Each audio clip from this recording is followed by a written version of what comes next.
guys. Okay, part 2. God, it's been a long day. Part 2, where I left off.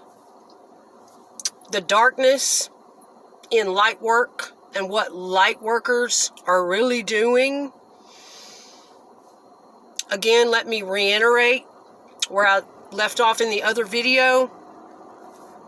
This is my personal perspective, my personal experience with this, okay?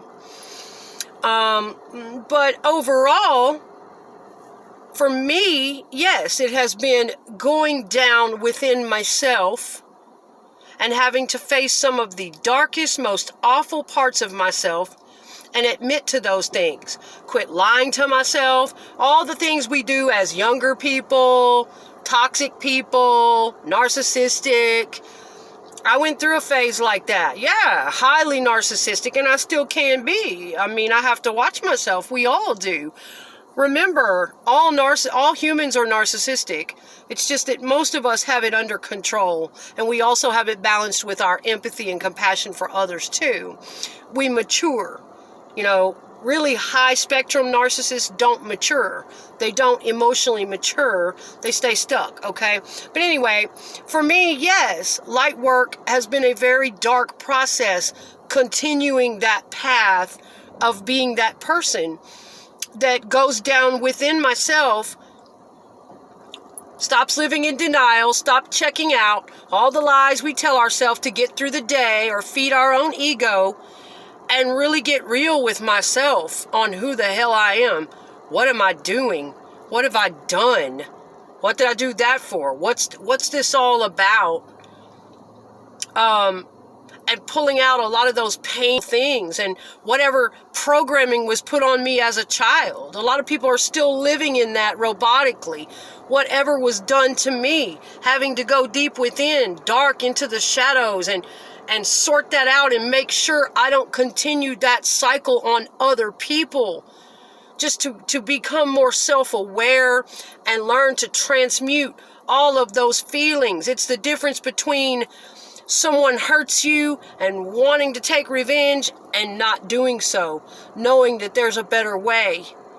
All of those things where we emotionally mature and we take all that darkness and pain and all those issues and we find a way to continue working through it and transmuting it into the light, into something that can be productive and even useful maybe for other people, being of service to others in that way. And basically continuing to raise our own consciousness and hopefully doing our part to raise the collective consciousness. Basically getting on this damn camera and passing along information, intimate details, things like that, testimony, those are some of my ways of doing my small part to contribute to raising the collective consciousness, spreading awareness, knowledge, testimony. And it's not always an easy thing to do. There are many days I wake up in embarrassment, humiliation, shock, anxiety, terrible anxiety. Oh my God, what did I say? Oh God, I look back at the years that I've made these videos. But, you know, something called to me long ago. I knew I had a calling. I knew I had a purpose on this earth. I just didn't know where I was going to direct it. And I still don't have an absolute sense of that. But I just get up each day and I do what Spirit calls me to do. Okay? And I've been put in some very hurtful situations that I had to give up just to stay true to this path. And so it is what it is. But that's my basic definition of light work and how dark it can actually get. Light workers are not all unicorns and rainbows, for damn sure. But anyway, to finish up where I left off, we were talking about how the narcissist hates anyone doing light work, especially that covert, codependent, desperately doesn't want to be abandoned. Oh my God. Once they get in your life, they're not going to show you that all at once. They will flip out at the slightest. They want to get in and reword everything you say. They are going to constantly banter and bicker, and they call it, I like to play devil's advocate. No, you're fucking retarded. Sorry, you're acting, no. That's not cute, it's not smart, it's not funny. They always have some cutesy pie, more noble than it really is, excuse pre-made and ready to give you. Because they've been doing this shit all their life, and they know they've been called out on it probably numerous times. They have to get these survival tactics right, and they have these excuses and little things that they call their own behaviors. This is because a lot of these covert, codependent narcissists aren't even aware of their own psychology. So they'll call it, I'm playing devil's advocate. Oh, I just like to be sarcastic. It's fun. No. What they're doing is, they may not even be as aware of it as they should be. They are so desperate to control you. They are so desperate to rewire your thinking to their way of thinking so that you won't abandon them. They are terrified. I'm telling you, I lived with this for years. Anything that you might do that they think you are growing, healing, anything to do with knowledge, intelligence, education. I mean, don't get me wrong. I don't want people to be blindsided. Yes, there are narcissists that are super intelligent, that love to study, that love to read. No, they're not all the same. But a lot of the covert, codependent, they're very different than the average narcissist. They don't operate the same. And I've known 3, unfortunately, covert, codependent, fragile narcissists. And every single one of them acted quite the same. Exactly the same. Certain patterns with them were quite the same. They didn't have a lot going on as far as, I like to study, I like knowledge, I like to read, neither one of them did. Now, the grandiose narcs that I've known all of my life, I've been surrounded by fucking narcissists all my life. The grandiose narcs that I knew, most of them, they all had self-motivation. They were all either really intelligent or they liked to study. They had a whole different vibe going on, even though, you know, the grandiose narcissists can be abusive and those types of things as well. They have a different mental and emotional setup, okay? That's why this covert, codependent, fragile narcissist can fool you. And to me, they are the worst ones. They are the most insidious, horrific, horrible snakes once they get in your life. Now, where we left off, I was talking about how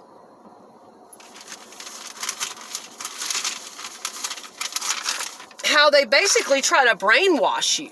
If they think that you, for 1 second, that you have your own way of thinking, oh my God. I mean, I let this go on in my life far too long.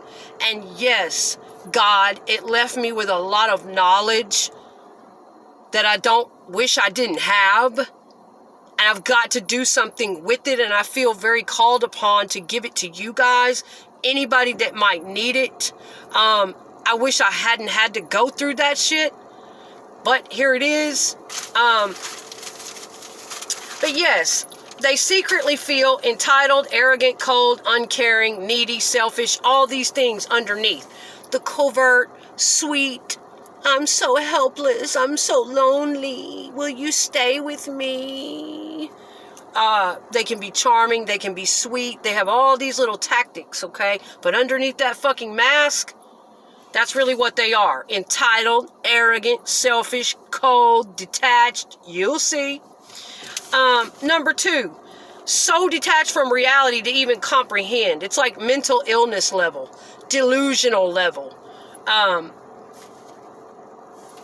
like I said in my earlier video, they come with an already pre-packaged idea, a blueprint, a fantasy snapshot of who you are, who you're going to be for them. They've got it all pre-planned and planned out. They are not there to meet you. That's why you'll notice, that's what this list is.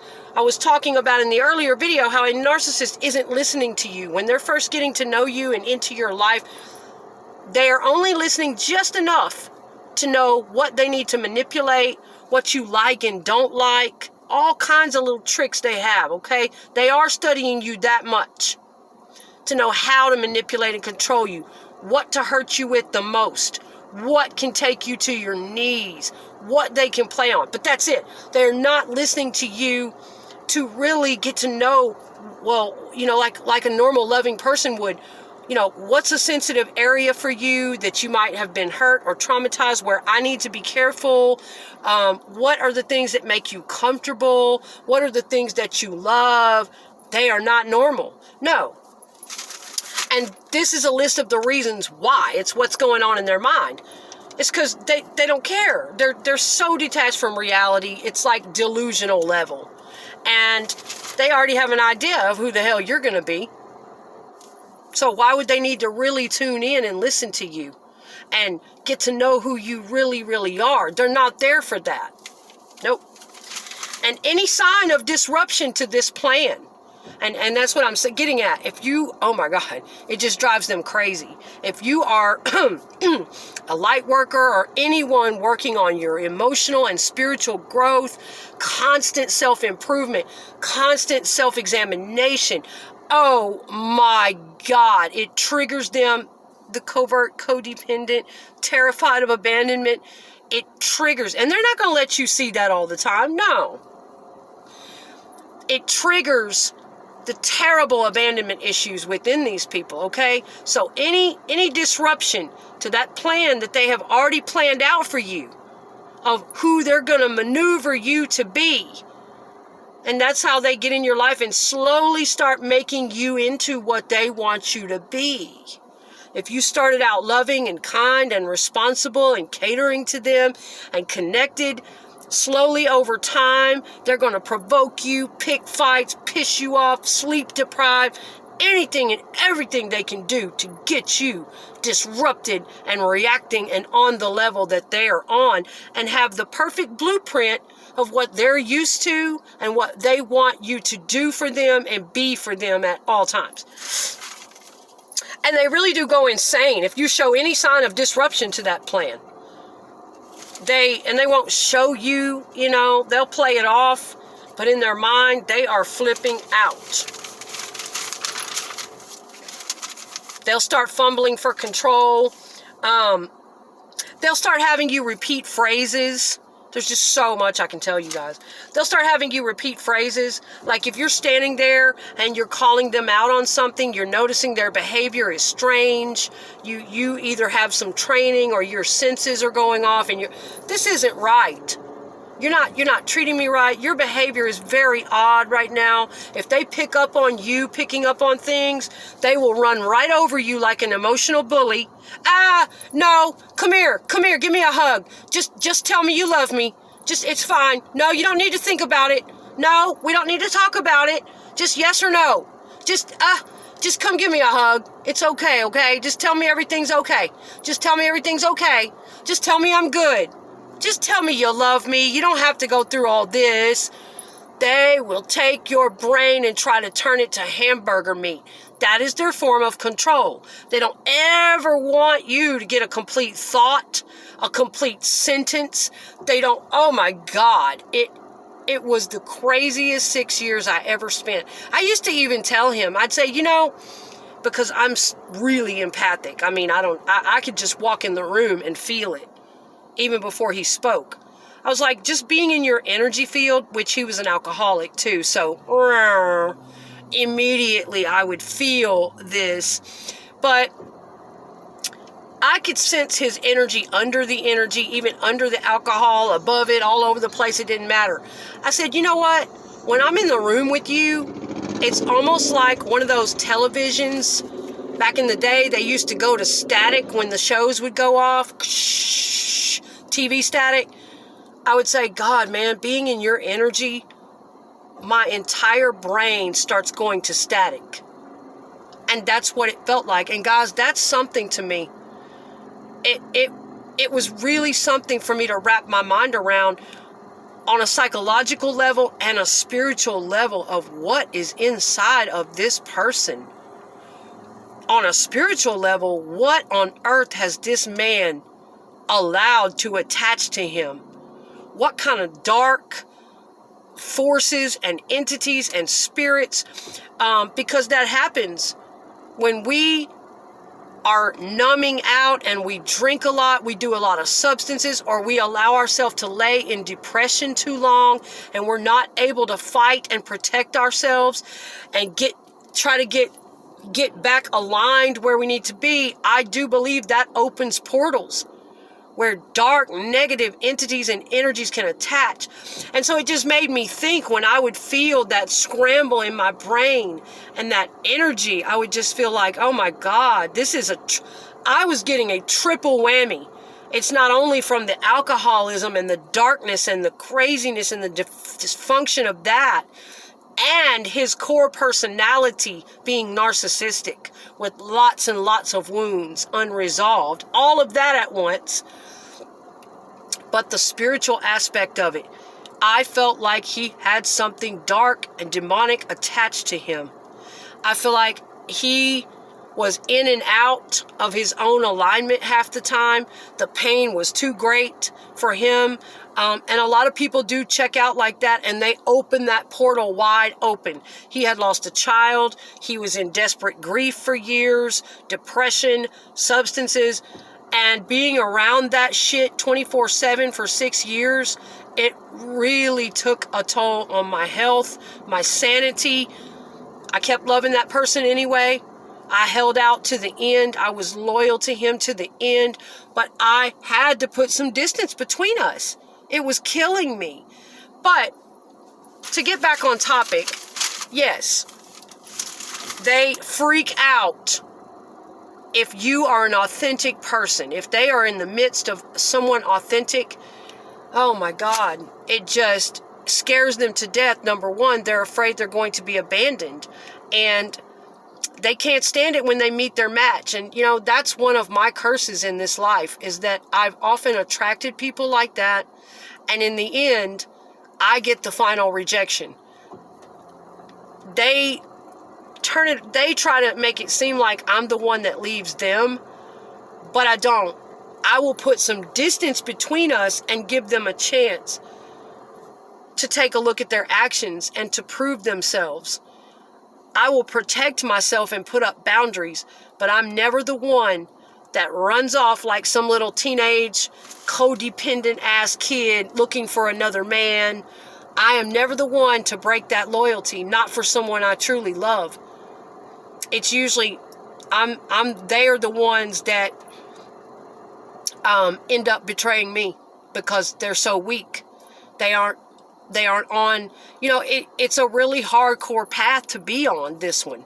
I've had to do a lot of work over the years, and hopefully I won't attract that anymore, because it's very painful for me. That was part of what my last relationship was about, is taking a look at what inside of me is still so sick and so unhealed that I have attracted this in the first place, and I've allowed it to go on this many years. Yes, I had a lot of work to do. But, so that's that, you guys. I have a lot more testimony, a lot more to share coming up in future videos. So we talked about, yeah, it's just total emotional bullying from a covert codependent narcissist. And control. And you learn to hide. You learn to hide your intelligence, hide your joy, hide anything that they might feel is a threat to their very fragile, threatened, fragmented egos. And it's a weird life to have to live. You should never do that to yourself. That is a lesson I had to learn about my own codependency, my own self-esteem issues. Never, ever should you ever have to do that for love. Ever. You should cut that right at the beginning. Never hide your intelligence, your shine, your joy, because you're walking on eggshells for an underdeveloped, immature, emotionally dysregulated, grown-ass person. It is their job to take accountability for that shit and come up to your standards, or you two need to separate. That's what should have happened with us years back. I knew that I should have cut it off long before the narcissistic story played out. And I knew because I studied. I knew ahead of time because someone else had done it to me before him. I knew how it was going to play out, piece by piece, up to the discard, the devaluing, the discard, the new supply, the Hoover. I knew it. I was just hoping that, against hope, that he might be my one, you know. But the path I walk, I've had to stay true to it. And I had to give up the person that I loved very deeply, because these are the things he was doing to me. Totally using and abusing, psychologically abusing me constantly. It was just, and he wouldn't take accountability for any of his actions whatsoever. And it's a weird thing because I know you guys may get confused when you hear me say I threw myself under the bus for this and I tolerated this, but at the same time, I had to stay true to my path and These things were all going on simultaneously. I got better and better about holding my ground, figuring out what the hell is this I'm involved in. I got stronger and stronger in my will, in my boundaries, and it was a wean off process. But in my heart is what I'm talking about. Physically, yes, I had to put the distance between us. But in my heart, I stayed loyal to the end. To this day, I did not run right out and look for another person. I did not, do all of those things. I continued loving this person and leaving it open with a balance of, okay, if you're going to step up to the call and you're going to take a look at yourself and you're going to prove yourself, I've given all the time I can give. It was this person's turn, and that's it. Game over. When a narcissist finds out that you're not playing the game anymore, then you become of no value to them anymore. When they can't toy with you and use you and destroy your whole life, and you really want to work on you, they're not there for that. They don't care if you go into poverty, if you're starving in a ditch. They don't care. It was all about game to them. And it's not something you can believe. You can't, not my guy. He's got some problems, but he wouldn't do that. Trust me, they will. Especially if they add alcohol and dope to it. If they add alcohol and that crazy ass eat your face off methamphetamine, if they add alcohol and drugs to this shit, you don't stand a chance. They will do anything that it takes to gratify that fucking ego in the moment. But, yeah, you just have to, they get you in this system of emotionally bullying you, and they monitor your every word. They want you to keep it as small and simple as you can. Just safe talk, small talk. They're always working to brainwash you and dumb you down, keep control. I've got tons of messages like that where they'll totally cut you off in conversation. Even if you're just speaking about fun and interesting facts or anything of any substance or seriousness or anything really that's not praising them, or really small talk, really superficial talk, they blow a gasket. They will be so cruel and abusive. I don't want to hear that. We don't have to say all that. I'm not going to read all that. You're too much, or you're no fun, or they'll always keep you under the threat of triangulating another person. Well, she's fun.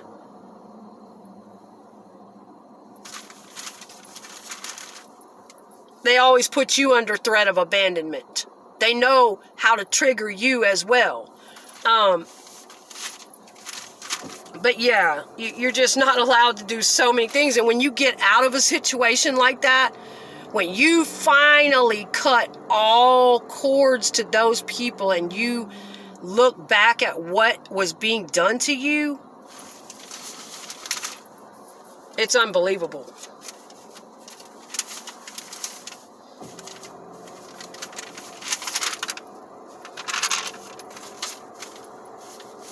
But I'm talking about really severe case here. Okay, this was worst case scenario. Not all of them might be as extreme as what I went through, because he had a lot of dynamics going on. Alcohol, drugs, unresolved childhood stuff, plus narcissistic personality, all of it together. Plus losing a child, all this trauma, all of it, okay?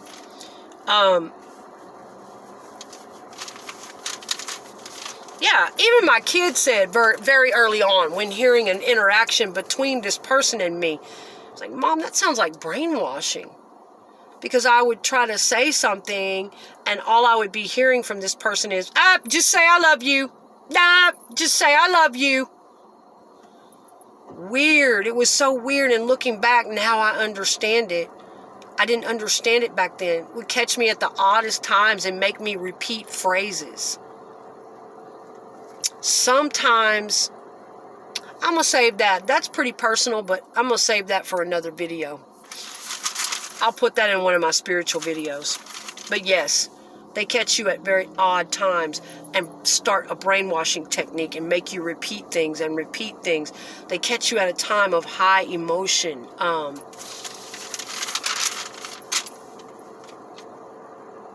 it's pretty scary.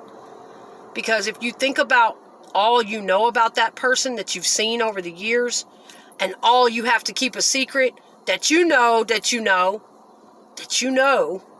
but you can't let them know all the way that you know, because when you do, they go off the deep end, and you have to go, oh, okay, I believe you.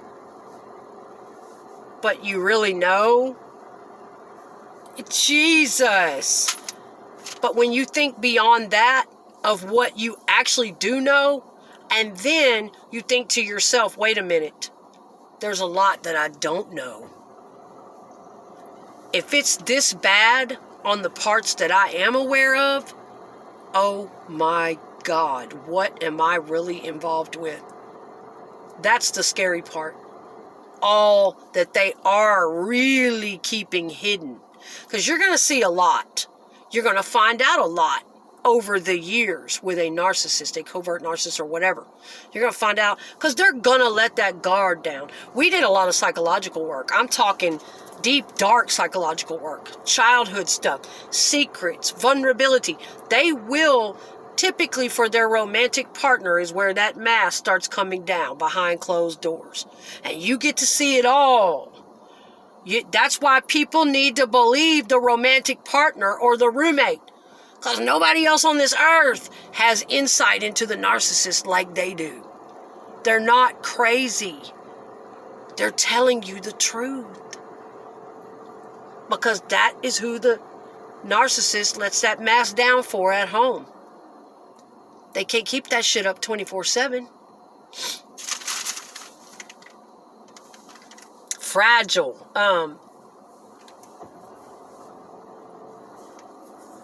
Yeah, they're always going to keep you upset, provoked, out of character, so they can play the victim naturally. But before I wrap this up, and I got to go, guys, but I wanted to talk about, what time have I got? Oh, Lord, I'm about to have to cut this one off. How they twist people. And I may have to do a third video just to drive this point home, but I'm tired of it. I'm tired of the twisting. Listen up, narcs. Listen up, covert, fragile, codependent, gaslighting, twisting.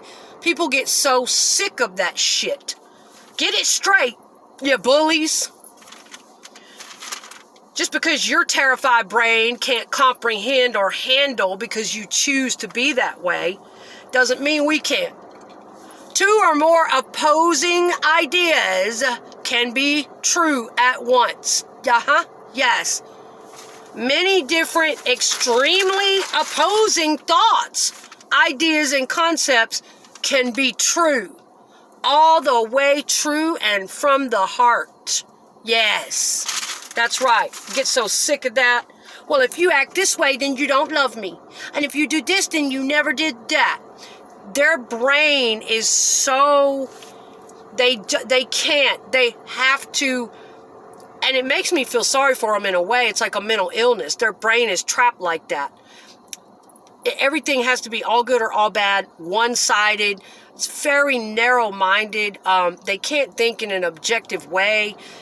And so they try to narrow you like that. And it'll make you question, do they really believe that? Or is that just the way they're trying to manipulate and control me? They know I love them. It is so beaten down in their traumatized brain half the time, and the way their brain is structured, that they are making themselves believe whatever they want. If they don't want to believe that you love them, even though you're bending over backwards to prove it and show it, if it's not going to benefit them to believe it, and they don't want to feel the guilt and have to take responsibility for things, then they are very good at making themselves believe that you don't love them. Yes. I'm going to put this in a part 3. I'm going to be talking about, if you get called out, you stop sitting back pouting and crying over it, manipulating. I got called out. You embarrass me. I hate you. You don't love me. I'm ashamed. If you got called out, that's because you should be damn lucky. You should be damn honored that somebody took the time to call your ass out, to call you up to the light and give you a chance to change your life. I'm going to put that in part 3, okay, guys?